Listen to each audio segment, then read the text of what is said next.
The topic of demand planning within the umbrella of S&OP is a pretty important one. It deserves some attention. After all, if we fail to get the demand plan right, we end up aimed in the wrong direction and struggle to meet our objectives, with the rest of the organization playing catch up to account for poor demand plans. So, what does it take to get a good demand plan? Well, it starts by making sure your demand plan includes all the elements required to give you a complete picture and connecting these elements together. And there's really three of them: bookings, shipments, and backlog.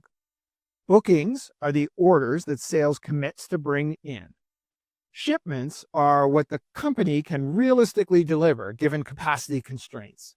And backlog is the buffer of unshipped orders between bookings and shipments. Looking at only one of these creates blind spots, but together they provide a full, balanced picture of demand. A strong demand plan articulates both the inflow and outflow of orders while connecting these decisions to the overall strategic plan.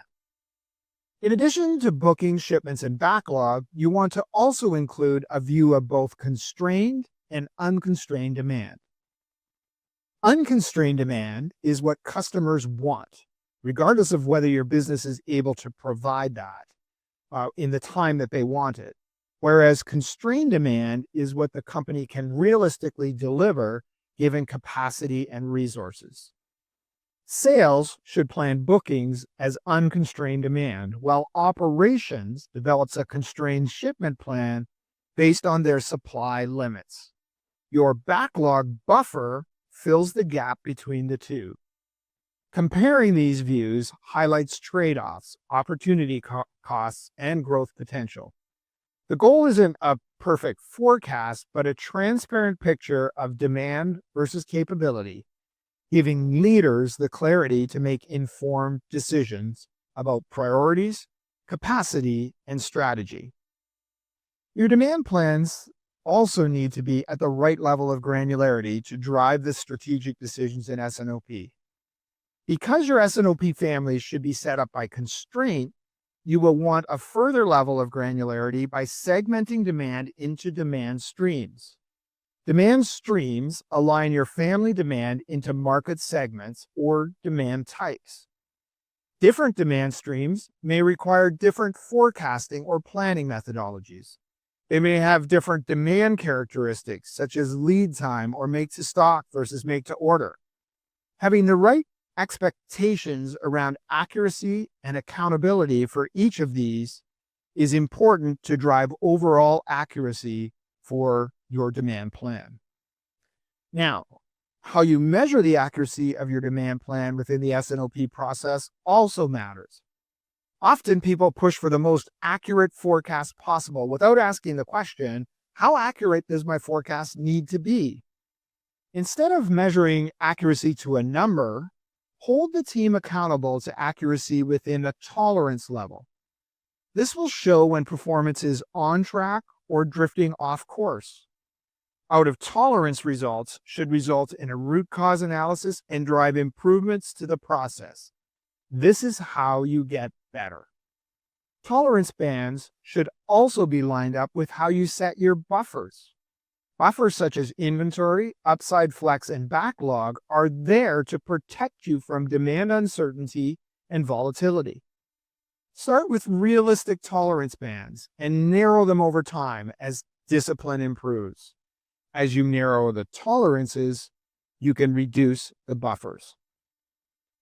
Finally, issues such as out of tolerance performance or unexpected results that are flagged need to be solved. S&OP works to drive accountability in the demand planning process. Accountability is a critical but often misunderstood part of S&OP, and without it, even strong processes lose traction. In demand planning, sales owns bookings and operations owns supply, meaning the constrained shipments are a shared accountability. Backlog and inventory act as scorecards showing the results of these decisions. When this accountability is weak, Meetings become blame sessions, and executives lose confidence in the demand plan. When it's strong, S&OP becomes a decision-making tool that drives alignment and creates a place where assumptions are challenged and adjusted. Great demand planning will point your organization in the right direction. S&OP will help you align your organization with that demand plan. But more than that, a good S&OP process should provide the feedback required to improve your demand planning process. It's a symbiotic relationship. Improving your demand plan will improve your S&OP plan, and improving your S&OP process will improve your demand plan. You can learn more about how S&OP supports demand planning and how to get S&OP clarity at dbmsys.com. Thanks for watching. Thanks for watching today's video. Subscribe to our channel for more on implementing S&OP. You can learn more about how DBM can take your process to the next level by visiting our website, www.dbmsys.com. Thank you and take care.